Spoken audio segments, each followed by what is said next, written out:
നമസ്കാരം. തദ്ദേശ തെരഞ്ഞെടുപ്പിലെ ഞെട്ടിക്കുന്ന തോൽവിയോടെ പിണറായി സർക്കാരിന് വേണ്ടി കൈമേയ് മറന്ന് കളത്തിലിറങ്ങാൻ ഉദ്യോഗസ്ഥർക്ക് വിമുഖത.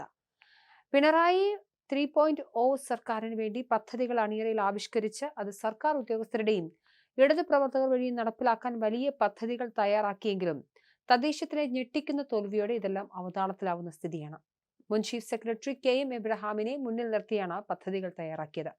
എന്നാൽ തദ്ദേശത്തിലെ ഇടതു തോൽവിയോടെ ഭരണമാറ്റമെന്ന വികാരമാണ് ശക്തമായത്.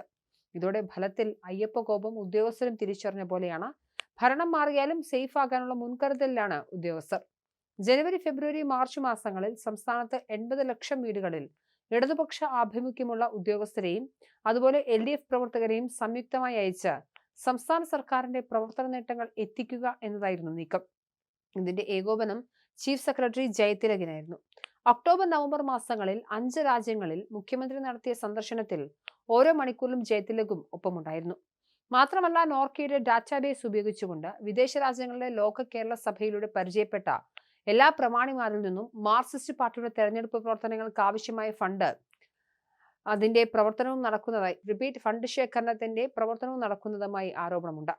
പിണറായി സർക്കാരിന്റെ 3.0 എന്നൊരു പദ്ധതി യാഥാർത്ഥ്യമായാൽ തനിക്ക് മുഖ്യമന്ത്രിയുടെ പ്രിൻസിപ്പൽ സെക്രട്ടറി ചുമതലയിൽ അവസരം ലഭിക്കുമെന്നടക്കം മുന്നിൽ കണ്ടുകൊണ്ടാണ് ചീഫ് സെക്രട്ടറിയുടെ ഈ പ്രവർത്തനങ്ങൾ. എന്നാൽ ഇതുവരെ ഉദ്യോഗസ്ഥരെല്ലാം തിരുവായ്ക്ക് മറുവായില്ലാതെ പ്രവർത്തിച്ച അവസ്ഥയിലായിരുന്നു.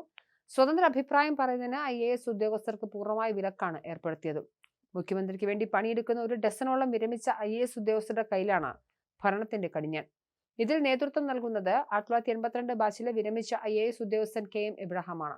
മുഖ്യമന്ത്രിയുടെ chief principal secretary, chief executive officer, ഡിസ്കിന്റെ എക്സിക്യൂട്ടീവ് വൈസ് പ്രസിഡന്റ്, പ്ലാനിംഗ്, ധനകാര്യ വകുപ്പുകളിൽ എക്സ് ഒഫീഷ്യൽ സെക്രട്ടറി എന്നിങ്ങനെയാണ് അദ്ദേഹത്തിന്റെ പദവികൾ.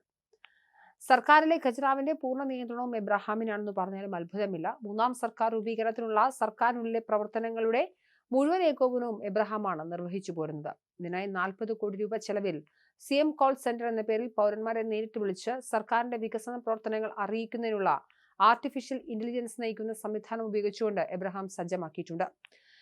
പിണറായി 3.0 പ്രൊജക്ടിന്റെ മുഖ്യ ശില്പിയും ഉപദേഷ്ടാവും എബ്രഹാമാണ്. ഇതിനായി അദ്ദേഹം എയർ ഇന്ത്യ ഉപയോഗിച്ചിരുന്ന തിരുവനന്തപുരത്തെ കെട്ടിടത്തിലെ ഒരു ഫ്ലോർ വാടകയ്ക്കെടുത്ത് ഇടതുപക്ഷ അനുകൂലികളായ ഉദ്യോഗസ്ഥരുടെ ഒരു പടയെ ഉപയോഗിച്ച് അതിൽ കേന്ദ്രീകരിച്ച് പ്രവർത്തിച്ചു വരികയാണ്. അതേസമയം സംസ്ഥാനത്തെ ഉദ്യോഗസ്ഥ തലത്തിൽ ശബ്ദമുയർത്തി പ്രതികരിക്കാൻ സാധിക്കാത്തതിൽ അസ്വസ്ഥമാണ് ഒരു വിഭാഗം ഉദ്യോഗസ്ഥർ.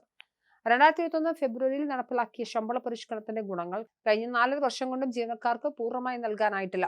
നിരവധി പെൻഷൻകാർക്ക് കുടിശ്ശിക സ്വീകരിക്കാനാവാതെ ഇതിനിടെ മരണപ്പെട്ടു പോവുകയും ചെയ്തു. ഏതാണ്ട് 1 ലക്ഷത്തിലധികം പെൻഷൻകാർ ഇത്തരത്തിൽ മരണപ്പെട്ടതായി കണക്കാക്കുന്നുണ്ട്. ഇതിലെല്ലാം ഉദ്യോഗസ്ഥർ അസ്വസ്ഥരാണ്. എന്തായാലും സംസ്ഥാന സർക്കാരിന് വേണ്ടി പ്രവർത്തിക്കാൻ വേണ്ടി ഇടതുപക്ഷ ആഭിമുഖ്യമുള്ള നിരവധി ഉദ്യോഗസ്ഥരെ വെച്ചുകൊണ്ടുള്ള പ്രവർത്തനങ്ങൾ നടത്താൻ ആസൂത്രണത്തിലുണ്ടായിരുന്നു. ഈ ഘട്ടത്തിലാണ് തദ്ദേശ തെരഞ്ഞെടുപ്പിൽ ഇടതുപക്ഷ സർക്കാരിന് തിരിച്ചടിയുണ്ടായത്.